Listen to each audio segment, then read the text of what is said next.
Hey everyone, today we are going to be going over my specific camera settings for photography on the Canon EOS R5.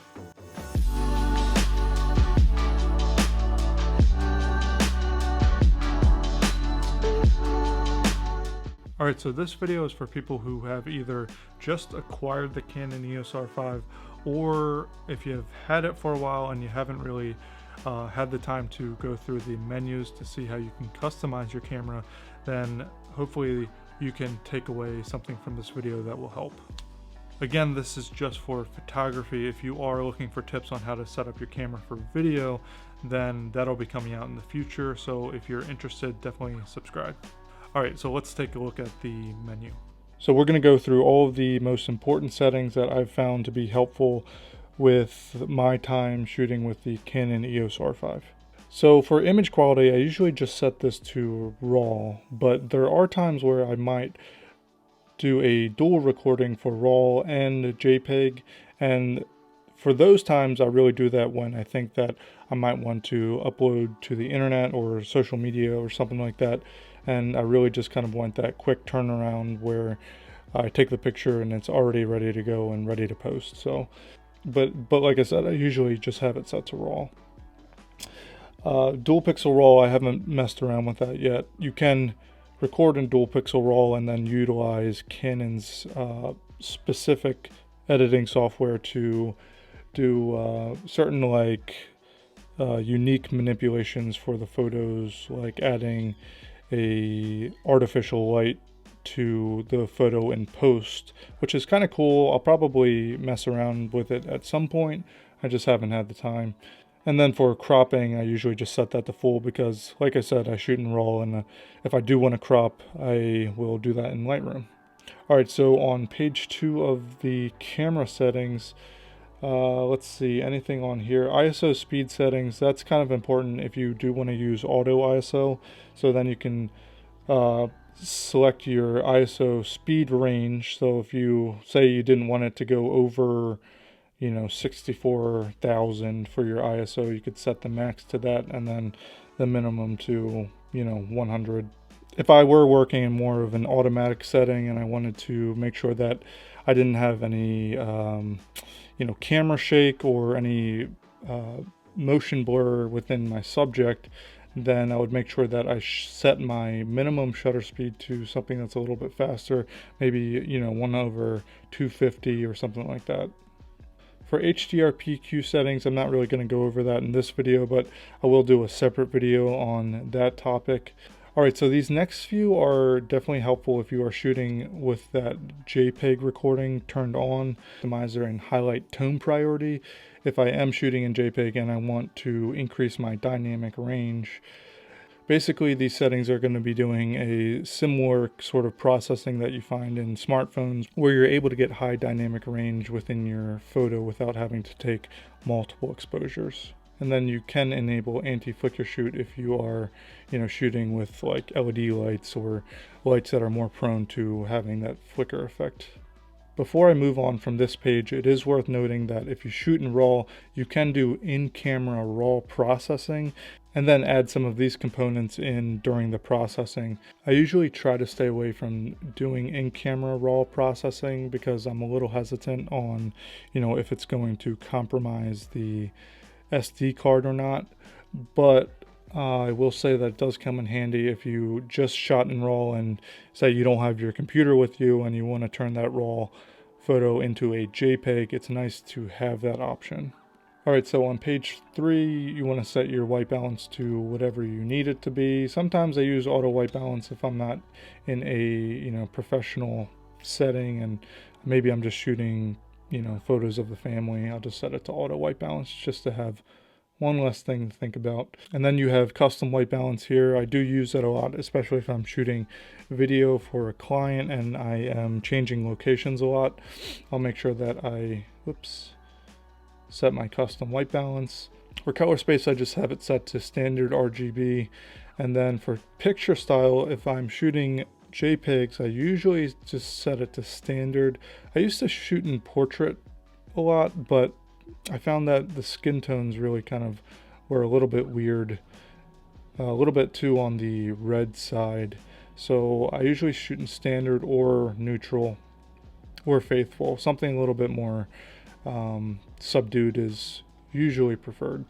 So another thing that you could do either before you take the picture, or if you're doing that raw processing within the camera, you can set this lens aberration correction setting and turn on, you know, the vignetting correction.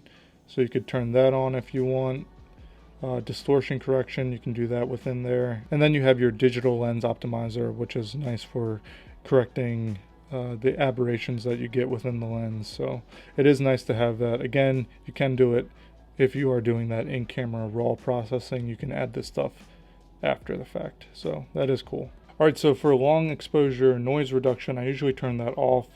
Again, I will apply any noise reduction that I need in post in Lightroom. So that could be helpful if you are trying to take a JPEG photo of the night sky or get a Milky Way shot and you just don't have time to do the processing. But again, I usually have the time, so I just turn that off. And then high ISO speed noise reduction, I just have that disabled.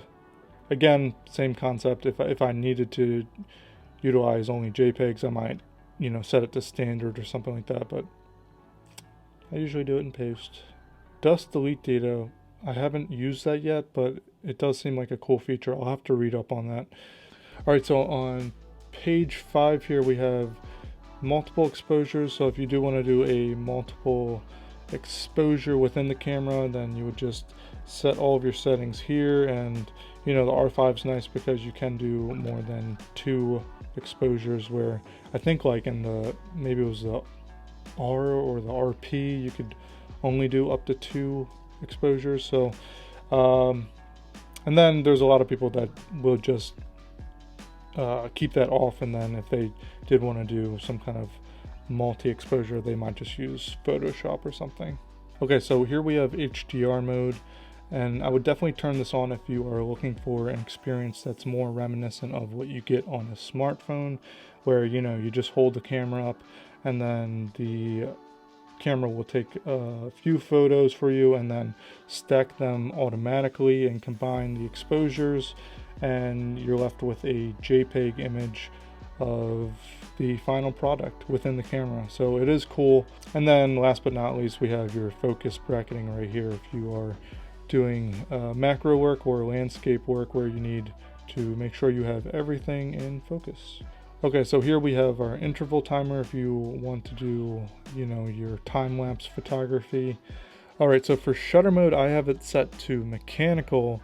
I believe it comes with the electronic first curtain shutter enabled, and it was the same with the Canon EOS R6 too, but I set it to mechanical because I find that with the electronic first curtain shutter, it is hard to kind of work around some of those limitations that you experience when you are shooting in that mode. And specifically, you know, I have, you know, faster glass. I like to shoot wide open a lot of the time. So if I'm shooting in brighter scenarios where my shutter speed's really high, then with the electronic first curtain shutter, you're going to get really weird, like a degradation in your out of focus areas. And I can link the video that I made about that up above if you want to check that out. And then the R5 does have a pretty decent readout speed when it comes to the sensor. So if I am in a situation where I need to be really quiet, I will enable that electronic shutter and then go ahead and take my pictures. And then release shutter without card, I have that turned off. I'm not really sure why you'd want to turn it on, besides if you were, you know, trying to sell this camera and you had a demo unit out on the floor and you just didn't want to put a card in there. All right, let's go to the next page. So with the next page, you have image stabilizer mode. I have that on, and for still photos, I always have that on. The cool thing about the R5 and R6 is that it has the in-body image stabilization. So if you have a lens like the RF 50mm 1.2 or the RF 85mm 1.2, then you can still get up to 7 to 8 stops of image stabilization because of the way that the RF mount works in conjunction with the body and the lens. So it's really cool. For touch shutter, I usually have that disabled because sometimes I accidentally touch the screen and I don't want to be taking extra photos that I don't want. For image review, I have that disabled, but it is important to note that if you are reviewing your images within the camera, make sure that this dial right here is set so that you can scroll through your photos. And then I actually set this top dial right here to scroll in increments of 10, so I can get through like a whole session faster if I need to review images.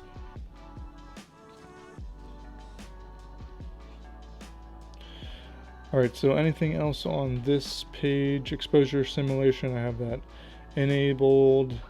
Yeah, I think that's about it for this page. Alright, so finally on the last page here, for camera settings, viewfinder display format, I just have it set to the larger display. And then display performance, I usually always have this set to smooth just to get that better performance for your viewfinder. But if you are running on a battery, you could set it to power savings and, you know, maybe get a little bit more shooting time. Alright, so this next purple section right here, these are your autofocus settings. So I usually have my camera set to servo autofocus. For autofocus method, I have it set to this single point autofocus. And the reason I do that is because I like to have that available at all times if I need to get a more accurate pinpoint focus in a certain area. And then I designate this button right here to eye autofocus. So I have two modes of autofocus, you know, ready whenever I need them, which is really helpful. I was just at the zoo, so I had it set to animals, but subject to detect I usually always have set to people. And continuous autofocus, I have that disabled. That means that if you are just holding the camera without holding any of the autofocus buttons down, it'll continuously autofocus, do like an automatic autofocus at all times, which I believe would drain the battery, so I just disabled that. Alright, so touch and drag autofocus settings, I do have this enabled, and there are times where if I'm using the viewfinder right here, you can just drag in the top right. I have it set to the top right corner of the screen, where if I drag my thumb there, I have another way of controlling that autofocus point. So if you haven't tried that out, then give it a try and let me know what you think. Alright, so page 2, manual focus peaking settings. I do like to have peaking on high, and I usually use red, and that's just nice if you are utilizing manual focus. It's just another form of assistance when you are in manual. Alright, for focus guide, I have that set to on, and I do think that is a really effective form of getting accurate focus when you're in manual. And what that does is it adds these little lines right here, and you'll see these arrows kind of stray from the center top line here, and when the arrows converge to that top line, that means that your subject is in focus. So if you haven't used that yet, I definitely highly recommend giving that a try. Alright, so for this next page, you can customize your autofocus so that it's ideal for certain situations, and Canon specifically states what kind of situation you would want to utilize these different autofocus modes in. So if you are having autofocus difficulties with the Canon EOS R5, I definitely would recommend going in here and trying to tweak some things to get a better outcome. On page 4 here, there's more autofocus settings that you can play around with if you shoot sports. I don't shoot sports, so my use for this page is really limited. And similarly, page 5, I don't really play around with this stuff too much. For video, I will change this to link to rotation degree for your manual focus ring if you are doing manual focus, but besides that, yeah, that's it for autofocus. All right, so in this next blue section right here, these are your preview settings. So if you're reviewing your images, this is where you want to change some of your settings. So let's skip to page 3 here. And this is where you can do your raw processing. Like I said, if you are on a trip and you don't have your computer with you to process your raw photos, you can do it right in the camera here. Just be careful, because there are situations where it might be more likely that you could get a corrupted SD card because you are manipulating those raw photos within the SD card. Okay, skipping to page 4, there are some important settings on here that you would want to change. And for me, I set my magnification. So this is if I'm reviewing a picture that I just took within the camera and I want to make sure that the focus is on point, I'll hit this magnification button here, and I have it selected so that when I do hit that button, it magnifies the photo and goes into right where you actually focused on the picture. So a lot of the times for portraiture, that's ideal, so I can check if the eyes are in focus. Here's where you can set your top scroll wheel right here to skip ahead 10 photos when you're reviewing your images. The R5 also has a feature here where you can record a memo for any particular picture that you took, and I haven't utilized that feature because I don't see really any functional use for that for me, but if you guys use that, let me know why in the comments section below. And I think that's it for my preview settings.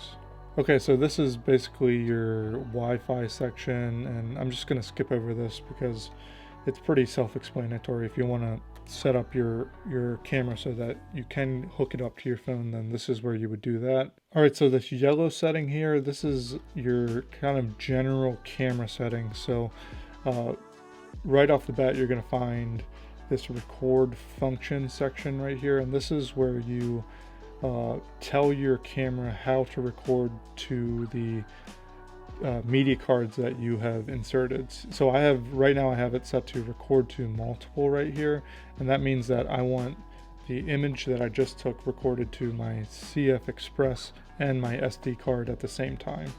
So I have that redundancy. And usually I have these set to review image on the first SD card. For this first setting right here, you can tell your camera to record your images and your movies on separate cards.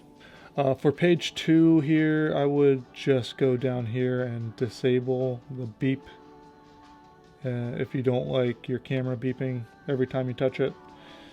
And for power savings, again, if you are running out of battery, then this is an important section for you. So you can designate your display to turn off after maybe 30 seconds or 15 seconds just to save battery.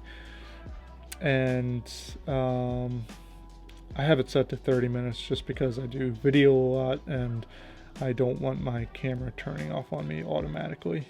And then there's one last battery saving feature here where you can set it to eco mode, and then your camera will automatically make adjustments to save battery for you. For page 3, this is where you change your brightness for your screen. So I usually have it set to 7 if I'm doing any outdoor photo shoots during the daytime, and then if I'm indoors, I'll set it to 3 or 4. Same thing with the viewfinder brightness. I don't mess with the screen viewfinder color tone. And that's it for this page. For page 4, the only thing that I'll do on this page is I will maybe use the sensor cleaning feature, but that's about it. Alright, so on page 5 here, you can set your custom shooting modes. I usually set my modes to a manual setting, an aperture priority setting, and then if you want to do something like long exposure, you could set that to your 3rd slot. Alright, so moving on to the orange section here, this is how you really define how your camera functions. So this is where you customize your buttons and your dials. Specifically, you can kind of look through here to see how I have my camera set up, but like I said, this autofocus button right here, the AF on button, I have that set to eye autofocus, whereas the button right to the right of it, I have that set to autofocus for my single point setting. If you take away anything from this video, I would say that that's probably one of the most important things that you could do to set up a really kind of good autofocus workflow for yourself. And then the button all the way to the right here, I have that set to select a particular autofocus drive mode. Okay, so this button right next to the lens that is right in between here, you probably can't see it because it's super dark, but I have that set to the depth of field preview button. That's definitely handy. Okay, so this next one is definitely really handy too. So for the multi-function button that's right here, right above the shutter. So I actually have that set to switch from photo to video quickly, or video to photo, depending on what setting I'm already in. And that is an awesome feature to have, especially for hybrid shooters that are switching between photo and video throughout the day. And that is actually one of the reasons why I didn't like the Canon EOS R6, is because you didn't have a way of doing that quickly. I also do think that the joystick right here comes disabled, so I actually set that to direct autofocus point selection when I am taking a picture, so I can move that around quickly. And then for my video settings, I'm going to talk about that in a separate video, so we're not going to worry about that today. I have the dial closest to my thumb to actually change the ISO, and that's something that was similar to my setup when I actually shot on a Nikon D850. So I really just kind of switched that to the thumb dial just because of that muscle memory that was already kind of ingrained into my brain. And then I set this wheel right here to Aperture Priority, and it's kind of an easy one to remember just because I kind of envision this wheel to be like the iris of, or the aperture of a lens. So, and then finally I have my control ring set to the color temperature, and that's handy for if I'm doing video and I need to quickly change the temperature of the image that I am recording. And then it also comes in handy if I am shooting JPEGs for photo. Alright, so moving along to page 4 here, the only thing that I changed on this was release shutter without lens, and that's handy if you are doing free lensing, so you can turn that on if you want to do that. That is pretty much it for my photo settings. Alright, so that's it for today. I really do hope that this helped you guys out, and if it did, definitely help me out by subscribing and leaving me a comment. I'll talk to you guys later.